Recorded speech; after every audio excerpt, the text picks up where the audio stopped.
আপনার কি jet ল্যাগের recovery হচ্ছে না? না, জেট ল্যাগের সমস্যা হচ্ছে না, আমার সমস্যা হচ্ছে পেইন।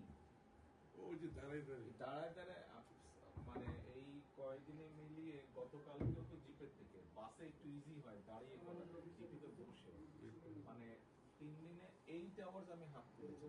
আমরা হিসাব করতেছি, আমি তো বাসায় গিয়ে বুঝবো। আমরা বলতেছি আরেকটা ঝামেলা হচ্ছে আপনার, সেটা হলো সেই পরিবার অলমোস্ট পুরো শোল্ডার কিছুক্ষণ পরে আরেক টানার পায়না এক পায়ে উঁচা নিচে ছিল না।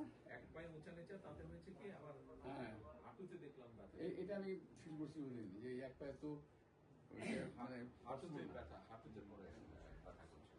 যাই হোক, এগুলো ঠিক হয়ে যাবে। আপনার ওখানে একটা জেট ল্যাগ টের পাবেন না। আজকে দিয়েছে, আজকে ফিট করেছে। যে আমি ওদের বললাম যে আমাকে এখানে একটা chair, folding chair, back support সহ ইয়েস, ওই যে ফোল্ডিং চেয়ার থাকে যে বাসের মধ্যে, ঠিক ওই চেয়ারটাই মাইক্রো বাসে থাকে না, ফোল্ডিং চেয়ার, ওই যে ড্রাইভারের সিটের পাশে, ওরকম একটা লাগিয়েছে আজকে।